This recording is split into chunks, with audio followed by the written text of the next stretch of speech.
সুপ্রিয় দর্শক, কোটা সংস্কার আন্দোলনের অন্যতম সমন্বয়ক ও বর্তমান অন্তর্বর্তীকালীন সরকারের উপদেষ্টা নাহিদ ইসলাম বাস্তবে কে? কোন মন্ত্রীর ছেলে নাহিদ? কেমন তার লাইফস্টাইল? বর্তমানে কার সঙ্গে প্রেম করছেন এবং কত টাকার মালিক উপদেষ্টা নাহিদ ইসলাম? বিস্তারিত জানতে হলে ভিডিওতে একটি লাইক দিয়ে শেষ পর্যন্ত দেখুন। সুপ্রিয় দর্শক, কোটা সংস্কার আন্দোলনের প্ল্যাটফর্ম বৈষম্য বিরোধী ছাত্র আন্দোলনের অন্যতম সমন্বয়ক ছিলেন ঢাকা বিশ্ববিদ্যালয়ের শিক্ষার্থী মোহাম্মদ নাহিদ ইসলাম ফাহিম।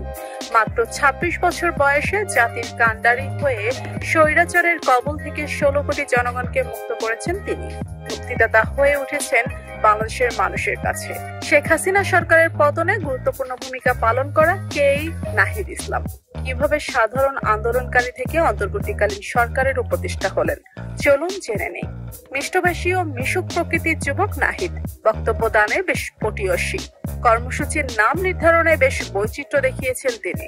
আন্দোলনের সুশৃঙ্খলভাবে সমন্বয় করতে পেরে সবার প্রশংসা কুড়িয়েছেন নাহিদ। নাহিদ ইসলামের ডাকনাম ফাহিম। সরকারি বিজ্ঞান কলেজ থেকে উচ্চ মাধ্যমিক পাশ করেছেন তিনি, আর ঢাকা বিশ্ববিদ্যালয়ের সমাজ বিজ্ঞান বিভাগ থেকে মাস্টার্স সম্পন্ন করেছেন। জন্ম ১৯৯৮ সালে ঢাকায়। বাবা শিক্ষক, মা ঘর সামলে সন্তানদের মানুষ করেছেন। ছোট এক ভাই রয়েছে তার। নাহিদ বিবাহিত। মাসখানেক আগেও বাংলাদেশের হাতে গোনা কয়েকজন মানুষই জানতেন নাহিদের নাম। সেই নাহিদই এখন বিশ্বের বিভিন্ন প্রান্তে পরিচিত নাম হয়ে উঠেছেন। গত মাসে যখন কোটা বিরোধী আন্দোলন শুরু হয়েছিল তখন প্রাথমিকভাবে নাহিদ ততটা পরিচিত মুখ ছিলেন না, কিন্তু জুলাইয়ের মাঝামাঝি সময়ে নাহিদকে অপহরণ করার পর থেকেই বৈষম্য বিরোধী ছাত্র আন্দোলনের এই সমন্বয়কের নাম ছড়িয়ে পড়তে থাকে। কোটা বিরোধী আন্দোলন ঘিরে তাকে দুবার আটক করা হয়। প্রথমবার ১৯ জুলাই সাদা পোশাকধারী বেশ কয়েকজন লোক তার এক বন্ধুর বাড়ি থেকে তাকে অপহরণ করে নিয়ে যায়। চোখে কাপড় বেঁধে হাতকড়া পরিয়ে তার উপর অকথ্য নির্যাতন চালানো হয়। দুদিন পর পূর্বাচলা একটি ব্রিজের তলায় নিজেকে আবিষ্কার করেন নাহিদ।